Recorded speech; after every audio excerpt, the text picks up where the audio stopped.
Hello, നമസ്കാരം. Story മീഡിയയിലേക്ക് എല്ലാവർക്കും സ്വാഗതം. അപ്പോൾ നമുക്ക് ഇന്നത്തെ പത്തരമാറ്റിൻ്റെ കഥയൊന്ന് നോക്കാം കേട്ടോ. പത്തരമാറ്റിൻ്റെ കഥയിൽ നമ്മളെ നന്ദു ഇങ്ങനെ വണ്ടി പാർക്ക് ചെയ്തിട്ട് ഇങ്ങനെ ചെക്കിങ്ങിനാണ് നിർത്തിയിരിക്കുകയാണ്. അപ്പോൾ കുറേ നേരം നിൽക്കുമ്പോൾ കാണാം നമ്മുടെ അബിയും നവ്യയും കൂടെ അങ്ങോട്ട് വരികയാണ്. കാരണം കുത്തിത്തിരിപ്പുണ്ടാക്കാൻ വരുന്നത് തന്നെയാണ്. അപ്പോൾ അവിടെ വരുമ്പോൾ പറയും, നവ്യയെ കാണുമ്പോൾ അങ്ങനെ അത് ചിരിക്കുന്നുണ്ട് കേട്ടോ. ചിരിക്കുന്നുണ്ട്. അപ്പോൾ നവ്യ വന്നിട്ട് പറയും, മോളെ ഞാൻ നിന്നെ കാണാൻ വേണ്ടി വന്നതാണെന്ന് പറയും. അപ്പോൾ എന്താ ചേച്ചി, എന്താ കാര്യം ചോദിക്കുന്നുണ്ട്. അപ്പോൾ പറയും, മോളെ നിൻ്റെ ആ വിവരങ്ങളൊക്കെ മുത്തശ്ശൻ അറിഞ്ഞു എന്നറിയും. അപ്പോൾ ഇവിടെ ആകെ ഞെട്ട് കേട്ടോ. അപ്പോൾ നീയും അനിയും തമ്മിലുള്ള ആ വീഡിയോ മുത്തശ്ശനും മുത്തശ്ശിയൊക്കെ കണ്ട് ആകെ പ്രശ്നമായിരിക്കണം അനന്തപുരിയിൽ പറയും. അപ്പോൾ പറയും, അത് ആരാ ചേച്ചി കാണിച്ചത് വയ്ക്കുമ്പോൾ പറയും, അത് അനിയുടെ അമ്മനെയാണ്, ഇളയമ്മനെയാണ് അത് കാണിച്ച് കൊടുത്തത് എന്നൊക്കെ പറയും. അതിൽ മുത്തശ്ശനാകെ ദേഷ്യം പിടിച്ചിരിക്കുകയെന്ന് പറയും. അപ്പോൾ ഞാൻ പറയും, അതങ്ങനെ ഉണ്ടാവാനുള്ള സാഹചര്യം എന്താണെന്ന് ഞാൻ നിങ്ങളോടൊക്കെ പറഞ്ഞതല്ലേ എന്നറിയും. പക്ഷേ ഞങ്ങളോട് പറഞ്ഞുകൊണ്ട് എന്താ കാര്യം, മോളത് ശ്രദ്ധിക്കേണ്ടതായിരുന്നു എന്നറിയും. അനി എൻ്റെ പിറകെ നടക്കുക, അല്ലാണ്ട് ഞാനൊരു തെറ്റും ചെയ്തിട്ടില്ല ഇതിൽ എന്നൊക്കെ പറയും. അപ്പോൾ അബി പറയാണ്, അനാമിക ഒരു പാവം കുട്ടിയാണ്, അവളടുത്ത് കുറച്ച് പ്രശ്നങ്ങളുണ്ട് എന്നുള്ള, അവളൊരു പാവം കുട്ടിയാണ്, ഒരു പെണ്ണിനും സഹിക്കില്ല. അവളുടെ ഭർത്താവ് ഇങ്ങനെ വേറെ പെണ്ണുങ്ങളുടെ പിറകെ പോകുമ്പോൾ ഒരു പെണ്ണിനും സഹിക്കില്ല എന്ന് പറയുമ്പോൾ നമ്മളെ നന്ദു ഇങ്ങനെ മുഖത്തേക്ക് ഇങ്ങനെ നോക്കുകയാണ് കേട്ടോ. അപ്പോൾ പറയും, അപ്പോൾ ആദർശിൻ്റെ അബിയുടെ മുഖത്തേക്ക് ഇങ്ങനെ നോക്കുന്നുണ്ട് സൂക്ഷിച്ചു, കാരണം നല്ല ആളാണ് ഉപദേശിക്കാൻ ചെന്നത്. അപ്പോൾ പറയും അപ്പോൾ അപ്പോഴും പറഞ്ഞുകൊണ്ടേ ഇരിക്കുക. അപ്പോൾ പറയും, അവിടെ അനിയിപ്പോൾ ആദർശേട്ടൻ്റെ പഠിക്കാൻ നിൽക്കുകയാണ്. പണ്ടല്ലേ അയാൾക്ക് പണ്ട് 2 ഭാര്യമാർ ഒന്നിരിക്കുകയാണ്. ഒരു കുട്ടിയുള്ള ഒരുത്തി ഉണ്ട്. അതിന് പുറമെയാണ് നിങ്ങളുടെ ചേച്ചീനെ നിൻ്റെ ചേച്ചീനെ കല്യാണം കഴിച്ച് അവൻ നല്ല മാന്യനായി ചമ്മഞ്ഞ് അതിൻ്റെ ഉള്ളിൽ ഇരിക്കുന്നത്, ഒന്നും പറയാൻ പറ്റാത്ത അവസ്ഥയാണ് എന്നൊക്കെ പറയും. അപ്പോൾ പറയും, ആദ്യത്തെ കുട്ടിയുടെ ഇതല്ലേ ചന്തുമോളുടെ അമ്മയുടെ കാര്യമല്ല, അതൊക്കെ എനിക്കറിയാം, ഞാനതൊന്ന് അന്വേഷിച്ചിറങ്ങിയിട്ടുണ്ടെങ്കിൽ ആരതിൽ സത്യം ആരാ നുണ പറയുന്നതെന്നൊക്കെ മനസ്സിലാക്കാവുന്നതേ ഉള്ളൂ എന്ന് പറയുന്നുണ്ട് കേട്ടോ. അപ്പോൾ ആകുന്നുണ്ട് അന്തം വിടുന്നുണ്ട് കേട്ടോ. എന്താ കാരണം, അബിക്കൊരു ഡൗട്ട് അടിക്കുകയാണ്. അപ്പോൾ എന്താണ് ഇപ്പോൾ ഇത് സംഭവം എന്നുള്ളത് മനസ്സിലാവണില്ലല്ലോ. അപ്പോൾ പറയുന്നുണ്ട്, എന്താ നീ എന്നിട്ടെന്താ നീ ഇത് അന്വേഷിക്കാത്തത് എന്ന് ചോദിക്കുന്നുണ്ട് നവ്യ. നീ ഇതെന്താ അന്വേഷിക്കാത്തത്, നീ ഇത് അന്വേഷിക്കണ്ടേ, എന്തുകൊണ്ടാണ് ഇത് അന്വേഷിക്കാത്തത് എന്ന് ചോദിക്കുന്നത്. അറിയാം, ഞാൻ അന്വേഷിക്കാതിരിക്കുന്നത് പല കാരണങ്ങളും കൊണ്ടാണ് അന്വേഷിക്കാത്തത് അറിയുമ്പോഴേക്കും അബിയുടെ നാവ് ഒതുങ്ങുകയാണ്. അപ്പോൾ പറയുമ്പോൾ എന്തായാലും അനിയനി വിളിക്കാനോ സംസാരിക്കാനോ പോവരുത്, ഇത് ആകെ പ്രശ്നമായിരിക്കണം, ഇതിപ്പോൾ നമ്മുടെ കയ്യിൽ നിന്നൊക്കെ പോയി, ഇപ്പോഴും നിന്നെ അങ്ങോട്ട് കയറ്റും എന്നുള്ള ഇത് വർത്തമാനം പറഞ്ഞുകൊണ്ടിരിക്കുകയാണ്. ഇളയമൊന്നും നിന്നെയാണ് എല്ലാവരും കുറ്റം പറയുന്നത്, അനി നിൻ്റെ പിന്നാലെ വരികയാണെന്ന് ആരും പറയില്ല, എല്ലാവരും നിന്നെയാണ് കുറ്റം പറഞ്ഞുകൊണ്ടിരിക്കുന്നതെന്നൊക്കെ പറയാൻ. ശരി മോളെ, ഞങ്ങൾ പറഞ്ഞിട്ട് അവരതും പറഞ്ഞിട്ട് പോവാം. അബിക്കൊരു ഡൗട്ട്, കാരണം അബിക്കറിയാം നന്ദു ഇതിന് ശരിക്കും ഇറങ്ങിയിട്ടുണ്ടെങ്കിൽ ഇതിൻ്റെ കള്ളി വെളിച്ചത്താവും എന്നുള്ളത് അബിക്കറിയാം. അബി വലിയ വർത്താനൊന്നും പറയാൻ തന്നില്ല, അങ്ങനെ പോകുന്നുണ്ട് കേട്ടോ. അത് കഴിഞ്ഞ് എന്താണ് ജലജ കണ്ണാടിയിൽ ഇങ്ങനെ നോക്കിയിട്ട് സ്വന്തമായിട്ട് ഇങ്ങനെ ചിരിക്കുകയാണ്. പറയും, ഞാൻ വിചാരിച്ച സ്ഥലത്തേക്ക് തന്നെയാണ് ഇപ്പോൾ കാര്യങ്ങൾ എടുത്തുകൊണ്ടിരിക്കുന്നത്. അമേരിക്കയും ഇസ്രായേലൊക്കെ ബോംബിടും എന്ന് പറയുന്നല്ലാണ്ട് ബോംബിടില്ല. പക്ഷേ ഞാനിവിടെ അനന്തപുരിയിൽ ഒരു ബോംബിട്ട് കഴിഞ്ഞു, ഇനി ആ ബോംബ് പൊട്ടി തകരണം, എന്നിട്ട് വേണം ഇതൊക്കെ പാർട്ടീഷൻ കഴിഞ്ഞ് എല്ലാവരും അങ്ങോട്ട് പോകണം. അത് ഞാൻ വിചാരിച്ച പോലെ തന്നെ കാര്യങ്ങൾ നടക്കുന്നുണ്ട് എന്നിങ്ങനെ പറയുകയാണ് കേട്ടോ. ഇത്രയും നന്ദി കെട്ടൊരു ക്യാരക്ടറില്ല. അനാഥാലയത്തിൽ നിന്ന് എടുത്ത് വളർത്തിക്കൊണ്ട് വന്നിട്ടാണ് ആ കുടുംബം നശിക്കുന്നത് ചിന്തിക്കുന്ന കുറേ എണ്ണം ഉണ്ട് ഒരു കുടുംബത്തിൽ. സത്യം ഞാൻ പേഴ്സണലായിട്ട് ഞാൻ പറയുന്നത്, ഒരു കുടുംബത്തെ ഇങ്ങനെ ചിന്തിക്കുന്ന വ്യക്തികളുണ്ടെങ്കിൽ അവർ കഴിയുന്നത് ആ കുടുംബത്തിന് ഒഴിവാക്കാവും നല്ലത്. കാരണം ആ വീട്ടിൻ്റെ ഉള്ളിൽ സമാധാനം എന്ന് പറഞ്ഞൊരു സംഭവം ഉണ്ടാവില്ല, എന്ത് ഫിലോസഫി പറയുകയാണെങ്കിലും. അയ്യോ, അപ്പോൾ അത് എൻ്റെ പേഴ്സണൽ കാര്യമാണ് ഞാൻ പറയാം. അപ്പോൾ അത് കഴിഞ്ഞ് ആർക്കും ജാനകി അങ്ങോട്ട് വരുന്നുണ്ട്. ജാനകി ഇങ്ങോട്ട് വരുന്ന സമയത്ത് എന്താണ്, അപ്പോൾ അതിൻ്റെ ഇടയ്ക്ക് ജാനകിയോട് വേണു പറയുന്നുണ്ട്, നിങ്ങൾക്ക് ഇതൊക്കെ മനസ്സിലാവുന്നുണ്ടോ എന്ന് പറഞ്ഞിട്ട് ജാനകി വേണുവിനോട് വേണുവിനോടല്ല അജയനോട്, അനിയുടെ അച്ഛനോട് അജയനോട് സംസാരിക്കുന്നുണ്ട്. അപ്പോൾ പറയും, നിങ്ങളൊരു അച്ഛനല്ലേ, നിങ്ങൾക്കും അവനൊന്ന് കൺട്രോൾ ചെയ്തൂടെ, അങ്ങനെ നിങ്ങളൊക്കെ ഇത് അറിഞ്ഞുകൊണ്ട് നിങ്ങളൊക്കെ മിണ്ടാതിരിക്കില്ല. എടി, നിൻ്റെ മരുമകളുണ്ടല്ലോ, അവളെ അത്ര നല്ല പിള്ളയൊന്നുമല്ല, അവൾ കൊടിയ വിഷം, അവളുടെ അച്ഛനും അമ്മയൊക്കെ കൊടിയ വിഷമാണ്, അത് നിനക്ക് പറഞ്ഞാൽ മനസ്സിലാവില്ല എന്ന് അയാളിങ്ങനെ പറയും. എന്തൊക്കെ പറഞ്ഞാലും കുറ്റം വരുന്നത് എൻ്റെ മരുമകളുടെ പേരിക്കാണല്ലോ എന്നിങ്ങനെ പറഞ്ഞിട്ട്, അതിടി നിനക്കറിയോ ഏടത്തി ദേവടത്തിക്ക് കരൾ പോകാൻ കാരണം എന്താണെന്നറിയോ, അനാമിക പാലിൽ വിഷം കലക്കി വെച്ചു നവ്യയ്ക്ക് കുടിക്കാൻ വേണ്ടിയിട്ട്, നയന അത് തിളപ്പിച്ച് വെച്ച് ആ പാലിൽ വിഷം കലക്കിയത് നിൻ്റെ മരുമകളാണ്. അന്ന് അത് അറിഞ്ഞതിന് ശേഷം എനിക്ക് ആ പെണ്ണിനെ കണ്ണെടുത്താൽ കണ്ടുകൂടാന്ന് പറയും. അപ്പോഴും ഈ സ്ത്രീ മൂഢസ്വർഗ്ഗത്തിൽ പറയും പിന്നെ ഓരോന്നും അങ്ങോട്ട് പറഞ്ഞുണ്ടാക്കുക.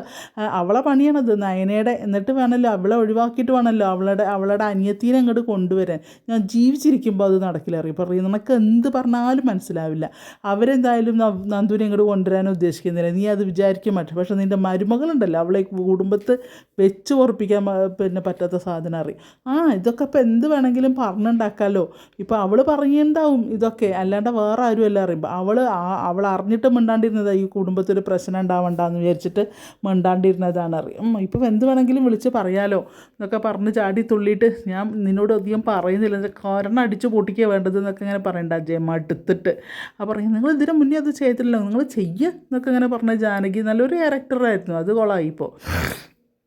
അങ്ങനെ പിന്നെ ചെല്ലണത് അങ്ങനെയാണ് ജലജേൻ്റെ അടുത്ത് ചെല്ലുന്നത്. അപ്പോൾ ജലജയോട് പറയാണ്, ഇപ്പോൾ അജയേട്ടനൊരു കാര്യം പറഞ്ഞു ജലജേറെ. അപ്പോൾ എന്ത് നോക്കിയപ്പോൾ ദേവേർത്തി അവൾക്ക് പാലിൽ വിഷം കലക്കി കൊടുത്തത് പിന്നെ എൻ്റെ മരുമകളാത്രേ. അപ്പോൾ പുതിയ കണ്ടുപിടുത്തം അവളുണ്ടാക്കുന്ന നയനുണ്ടല്ലോ, ഒരു എല്ലാം തികഞ്ഞവൾ, അവളുണ്ടാക്കുന്ന കഥയാണ്. കാരണം ഇപ്പോൾ ഒരുപാട് ജ്വല്ലറികൾ വിറ്റുവരവ് ഉണ്ടാക്കിയിട്ടുണ്ടല്ലോ സ്വർണ്ണക്കട ഇതിൽ. അപ്പോൾ പിന്നെ അവളെന്ത് പറഞ്ഞാലും എല്ലാവരും കേൾക്കുമ്പോൾ അവളുണ്ടാക്കിയ കഥയാണ് ഇപ്പോൾ അനാമിക മോളെ ഇവിടെ നിന്ന് ഒഴിവാക്കാൻ വേണ്ടിയിട്ട് എന്നൊക്കെ പറയും. അയ്യോ അങ്ങനെയൊന്നുമില്ല, വെറുതെ പറയുകയാണ്. മറ്റവളുമാരിപ്പോൾ എങ്ങനെ ഇങ്ങോട്ട് വന്നതെന്ന് അറിയില്ലേ? ജലജയുടെ വക കേട്ടോ പ്രകടനം അറിയില്ലേ? അപ്പോൾ നേരാവണ്ണം വന്നത് അനാമിക മോള് മാത്രമാണ്. ഇനിയിപ്പോൾ അവളെയും കൂടി ഒഴിവാക്കിയിട്ട് ഇവളുമാരുടെ അനിയത്തീനെ അങ്ങോട്ട് കൊണ്ടുവരാനുള്ള പരിപാടിയാണ് ജാനകി, നീ വിട്ടു കൊടുക്കരുത് എന്നിട്ട് ഈ എരിതിയിൽ ഒഴിക്കുന്ന പരിപാടിയാണ് ജലജയ്ക്ക്. അങ്ങനെ അപ്പോൾ ഞാൻ ഈ വിട്ടു കൊടുക്കില്ല, എൻ്റെ മരുമകൾ തന്നെ എൻ്റെ കൂടെ വേണം എന്നൊക്കെ ഇങ്ങനെ പറയുകയാണ് കേട്ടോ. അത് കഴിഞ്ഞിട്ട് എന്തായാലും ഇത് ഞാൻ വിട്ടു കൊടുക്കാൻ ഉദ്ദേശിക്കുന്നു. ഞാൻ അവനുണ്ടോ അവളെ ഒരു വിളിക്കുക. ഞാൻ അവൻ്റെ അടുത്ത് ആ ഫോണൊന്ന് മേടിച്ച് വെക്കാൻ പോവുകയാണ്. അവനെന്നെ അങ്ങനെ വിളിക്കേണ്ട അറിയും. ചെല്ല് ആ ഫോൺ മേടിച്ച് വെക്കുകയെന്ന് പറഞ്ഞിട്ട് അങ്ങനെ ജാനകീനെ എരികയറ്റി വിടുന്നുണ്ട് ജലജ. അങ്ങനെ എന്താണ് ഇങ്ങോട്ട് ചെല്ലുക. അപ്പോൾ ഇവൻ ഫോൺ വിളിച്ചുകൊണ്ടിരിക്കുകയാണ്. നീ എനിക്ക് ഓരോ സമയവും ഇതില്ല, വല്ലാത്തൊരു ക്യാരക്ടർ. ഏത് നേരം നന്ദു എന്നും പറഞ്ഞ് ഫോൺ വിളിച്ചുകൊണ്ടിരിക്കുന്നുണ്ട്. സോറി. അപ്പോൾ അത് അവൾ ഫോൺ എടുക്കുന്നില്ല, ഫോൺ സ്വിച്ച് ഓഫ് ആക്കി വയ്ക്കുക, അങ്ങനെ സൈലൻറ്റിലിട്ട് എന്താണ് ചെയ്തത്. അവൾ നവ്യ പോയി പറഞ്ഞതോടുകൂടി നന്ദു ആകെ പോയി, നന്ദുവിൻ്റെ എല്ലാം പോയി. കാരണം ആ മുത്തശ്ശനും അറിഞ്ഞു, കുടുംബത്തെ ആകെ അറിഞ്ഞു, നാണക്കേടായി എന്നും പറഞ്ഞിട്ട് ആകെ ഇനിയിപ്പോൾ എപ്പോഴാണോ അത് പുറത്തേക്ക് പോവുക. കാരണം ഇനിയിപ്പോൾ സോഷ്യൽ മീഡിയയിലെ കയ്യിലൊക്കെ കിട്ടിക്കഴിഞ്ഞാൽ ആകെ നാറാണ് കല്ല് പിടിക്കും. അങ്ങനത്തെ ഒരു ഭയം അവൾക്കില്ലാതില്ല. അങ്ങനെ എന്നിട്ട് അങ്ങോട്ട് ചെല്ലുമ്പോൾ നീ എന്താടാ ഫോണിൽ കളിച്ചുകൊണ്ടിരിക്കുന്നത്, നീ അവളെ വിളിക്കുന്നത് നിർത്തിക്കോ അങ്ങനെ എങ്ങനെയെന്നൊക്കെ പറയണ്ട. അപ്പോൾ എടുത്തു വയ്ക്കാൻ പറയും, ഞാൻ പിന്നെ അവളെ വിളിക്കുന്നില്ല, എനിക്ക് കമ്പനിയിൽ നിന്ന് കുറേ കോളുകളൊക്കെ വരാണ്ട് ഞാൻ അത് നോക്കിയിരിക്കുകയായിരുന്നു എന്നൊക്കെ ഇങ്ങനെ പറയും. അപ്പോൾ നീ അനാമികേനെ വിളിക്കുക, അവളെയല്ലേ വിളിച്ചുകൊണ്ട് വരുന്നത് അറിയാം, അമ്മയ്ക്ക് വേറെ പണിയൊന്നുമില്ലേ സംസാരിക്കാമെന്ന് പറയും. അപ്പോഴേക്ക് എന്തോ പറഞ്ഞ ഇവിടെ ഇങ്ങനെ തലങ്ങനെ തിരിക്കുമ്പോൾ ഇവൻ്റെ ശ്രദ്ധ അങ്ങോട്ട് പോകണം. ആ സമയത്ത് ഇവൻ്റെ കയ്യിൽ നിന്ന് ഫോൺ പിടിച്ച് വാങ്ങുകയാണ്. അപ്പോൾ പറയും ഈ ഫോണാണ് ഇവിടെ ആകെ കുടുംബത്തിൽ മുഴുവൻ പ്രശ്നം ഉണ്ടാക്കുന്നത് എല്ലാവർക്കും. ഇപ്പോൾ അനങ്ങി കഴിഞ്ഞിട്ടുണ്ടെങ്കിൽ ആണുങ്ങളും പെണ്ണുങ്ങളാണെങ്കിലും എല്ലാവരും ഫോണിലാണ് കളി മുഴുവൻ. ഇനി ഈ ഫോൺ നോക്കണ്ടെന്ന് പറയും. ഇപ്പോൾ പറയും അമ്മ ഫോൺ ഇങ്ങോട്ട് താ, എനിക്കതിൽ 100 കാര്യങ്ങളുണ്ട് അറിയാം. എനിക്കറിയടാ നിൻ്റെ 100 കാര്യങ്ങൾ എന്താണെന്നൊക്കെ എനിക്കറിയാം പറയും. എൻ്റെ ഫയലും കാര്യങ്ങളൊക്കെ അതിൽ കിടക്കുന്നത്, നീ ഒന്നും പറയണ്ട, നിൻ്റെ ഒന്നും ഈ ഫോണില്ലല്ലോ എന്ന് എനിക്കറിയാം, നിനക്ക് കമ്പനി ഫോൺ വേറെ ഉണ്ട്, ഇത് നീ അവളെ വിളിക്കാൻ മാത്രം ഉപയോഗിക്കുന്ന ഫോണാണ് എന്നൊക്കെ പറയും. ഞങ്ങളുടെ കയ്യിലും ഫോണുണ്ട്, പക്ഷേ ഞങ്ങളുടെ ആവശ്യത്തിന് അത് ഉപയോഗിക്കാറുള്ളൂ. ഇപ്പോഴത്തെ പിള്ളേർക്കാണ് ഈ ഫോണും കൊണ്ടുള്ള തോന്നിവാസങ്ങൾ മുഴുവൻ നടത്തുന്നത്. അതുകൊണ്ട് നീ ഇനി ഫോൺ നിൻ്റെ കയ്യിൽ വെക്കേണ്ട, എൻ്റെ കയ്യിൽ ഇരുന്നോട്ടെ എന്ന് പറയും. ഇപ്പം അമ്മ കളിക്കല്ലേ അമ്മ ആ ഫോണും എടുത്ത്, എനിക്ക് പല കോളും വരാനുണ്ട് എന്നൊക്കെ പറയും. നിനക്ക് ഒരു കോളും വരാനില്ല, നീ എൻ്റെ കയ്യിലിരിക്കുന്നുണ്ട്. അങ്ങനെ ആ ഫോണും കൊണ്ട് ജാനകി അങ്ങോട്ട് പോവുകയാണ്. ജാനകി പോകുമ്പോൾ ഇവൻ ആകെപ്പാടെ വെപ്രാളം പിടിച്ചു. ഇനിയിപ്പോൾ കാരണം നന്ദു ഇനി തിരിച്ച് വിളിക്കുകയോ ഒന്നും അറിയില്ലല്ലോ, ആകെപ്പാടെ വെപ്രാളം പിടിക്കാൻ കേട്ടോ. അങ്ങനെ ഇപ്പോൾ ഈ ഫോണും കൊണ്ട് ഇവൻ നടക്കണ്ട എന്ന് പറഞ്ഞിട്ട് അങ്ങനെ പോവാം. അത് കഴിഞ്ഞ് പിന്നെ എന്താണ് ഭയങ്കര ചർച്ച നടന്നുകൊണ്ടിരിക്കുക. അപ്പോൾ നന്ദു എന്ത് ചെയ്യും, ആകെ ഇതായിപ്പോയി. വീട്ടിലെത്തി കഴിഞ്ഞാൽ പിന്നെ ഇവളെന്താ ചെയ്യേണ്ടതെന്ന് അറിയാണ്ട് പിന്നെ ഫോൺ എടുത്തിട്ട് അനീനെ വിളിക്കാൻ നിൽക്കുകയാണ്. അനീനെ വിളിക്കട്ടെ, അവനെ വിളിച്ചാലേ വിവരങ്ങൾ അറിയുള്ളൂ, അവൻ കാരണം ഇപ്പോൾ ആകെപ്പാടെ നാണം കെട്ടും എല്ലാവരും. അപ്പോൾ ഇനി അവനിന്ന് വിളിക്കട്ടെ എന്ന് പറഞ്ഞിട്ട് ഇങ്ങനെ നിൽക്കുന്നുണ്ട്. അതിൻ്റെ ഇടയ്ക്ക് ദേവയാനിയും നയനി ഇരിക്കുന്ന സമയത്ത് ജലജയും എന്താ പറയുക ജാനകിയും കൂടി അങ്ങോട്ട് വരുന്നുണ്ട്. അങ്ങോട്ട് വരുന്ന സമയത്ത് പറയുന്നുണ്ട്, ഇനി അവൻ ആരെ വിളിക്കുന്നതൊന്നൊന്ന് കാണട്ടെ, അവൻ്റെ ഫോൺ ഞാൻ വാങ്ങി വെച്ചു എന്ന് പറയുന്നുണ്ട്. അപ്പോൾ ദേവയാനിക്ക്, നീ ഫോൺ വാങ്ങി വെച്ചിട്ട് എന്താ, അവന് ഒരുപാട് കാര്യങ്ങളില്ലേ ആ ഫോണിൽ, 100 കാര്യങ്ങളുണ്ട്. ഒരു കാര്യമില്ല, ഉള്ള ഫോട്ടോ മുഴുവൻ അവളെ ഫോട്ടോസാണ്, പല സൈസ് ഫോട്ടോസ് ആ ഫോണിൽ ശേഖരിച്ച് വെച്ചിരിക്കുന്നത്. എത്ര ഫോട്ടോ എന്നറിയാം അവളുടെ. അപ്പോൾ ഒന്നും ഇല്ലാതെയാണോ അനാമിക മോളി പറയുന്നത് എന്ന് ചോദിക്കുകയാണ്. അപ്പോൾ പറയും, നീ വെറുതെ വേണ്ടാത്താനും നിൽക്കല്ലേ എന്നൊക്കെ തന്നെ പറയുന്നത് ദേവയാനി. അപ്പോൾ പറയും, എൻ്റെ മോൾ എത്ര ദിവസമായി ഇവിടുന്ന് പോയിട്ട്, ആർക്കെങ്കിലും വല്ല ഇതുകൊണ്ട് അവളെ വിളിച്ചും കൊണ്ട് വരാൻ വേണ്ടിയിട്ട്. ഇപ്പോൾ പുതിയൊരു കഥ ഉണ്ടാക്കി ഇറക്കുകയാണ്. അവളെ ഒഴിവാക്കിയിട്ട് എങ്ങനെയെങ്കിലും അവളെ നന്ദുവിനെ അങ്ങോട്ട് കൊണ്ടുവരാനുള്ള പരിപാടിയാണ് എല്ലാവരും എന്നൊക്കെ പറഞ്ഞെങ്കിൽ മുത്തശ്ശിയും കൂടി അങ്ങോട്ട് വരുന്നുണ്ട്. അങ്ങോട്ട് വരുന്ന സമയത്ത് പറയും, ഇനി എന്തായാലും അതൊന്നും ഉണ്ടാവില്ല, അനാമിക മോളെ തന്നെയാവും, അനാമിക മോളെ ഇങ്ങോട്ട് കൂട്ടിയും കൊണ്ട് വരണം, ഇനിയിപ്പോൾ അതിൽ വേറൊരു ഇതുമില്ല എന്നൊക്കെ ഇങ്ങനെ പറഞ്ഞിരിക്കുന്ന സമയത്താണ് നന്ദുവിൻ്റെ കോള് വരുന്നത് ജാനകിയുടെ കയ്യിൽ ഈ അനിയുടെ ഫോൺ ഇരിക്കുക. അതിലേക്ക് നന്ദുവിൻ്റെ കോള് വരുമ്പോൾ, അപ്പോൾ അച്ഛാ ഇതാ വിളിക്കുന്നു, അവളാണ്, നന്ദുവാണ് വിളിക്കുന്നത്, ഞാൻ സംസാരിക്കില്ല, അച്ഛൻ തന്നെ സംസാരിക്കാറ്. അപ്പോൾ നന്ദുവിൻ്റെ കോള് വരുമ്പോൾ എല്ലാവരും ആകെ അപ്സെറ്റാണ്. കാരണം അതുവരെ നന്ദുവിനെ വിളിപ്പിച്ചുകൊണ്ടിരിക്കുകയായിരുന്നു ദേവയാനി നയനയും കൂടെ. ആ നേരത്താണ് നന്ദുവിൻ്റെ കോള് വരുന്നത്. ആ ഫോൺ എടുക്കുമ്പോൾ നന്ദു ഇയാളാണ് സംസാരിക്കുന്നത്, മുത്തശ്ശനാണ് സംസാരിക്കുന്നത്. ഫോൺ എടുത്ത് ഹലോ എന്ന് പറയും. അപ്പോൾ പറയും, പിന്നെ ഞാൻ നന്ദുവാണ് പറയുമ്പോൾ, ഞാൻ മൂർത്തി മുത്തശ്ശനാണ് എന്നിങ്ങനെ പറയാണ്. അതിൽ പറയും, നന്ദു, ഞാൻ മോൾക്ക് അന്ന് ഇവിടെ ക്യാമ്പിൽ പ്രശ്നങ്ങളുണ്ടായിട്ടാണ് ഞാൻ ആ ട്യൂട്ടറെ മാറ്റിയിട്ട് വേറൊരാളെ ഞാൻ നിയമിച്ചത്. അതുപോലെ ഇയാൾക്കും കനകയ്ക്കും മറ്റേ ഗോവിന്ദനും നീ അടുത്ത് വേണമെന്ന് വിചാരിച്ചിട്ടാണ് നിന്നെ ഇവിടെ തന്നെ സ്റ്റേഷനിൽ ഞാൻ പോസ്റ്റ് ചെയ്തത്. അതൊക്കെ വേറൊരു ഇതിനായി, അതൊക്കെ വേറൊരു പിന്നെ ഇതിന് ഇതാണെന്ന് വിചാരിക്കരുത്. അപ്പോൾ അനിയുടെയും അനാമികയുടെയും പ്രശ്നത്തിന് മോൾ അറിഞ്ഞില്ല. അപ്പോൾ ഇവൾക്കൊന്നും അങ്ങോട്ട് പറയാൻ പറ്റുന്നില്ല. കാരണം ഇതാണ് സംഭവം. എന്താണ് വെച്ചാൽ ഇയാൾ പറഞ്ഞുകൊണ്ടേ ഇരിക്കുകയാണ്. അപ്പോൾ പറയും, ഒരു കാര്യം ഞാൻ പറയാം, നിങ്ങളുടെ വീഡിയോ കണ്ടു, ഇനിയിപ്പോൾ അതെന്തോ ആയിക്കോട്ടെ ശരി അങ്ങനെ, പക്ഷേ ഒന്നുണ്ട്, എനിക്കൊരു കാര്യം പറയാനുണ്ട്.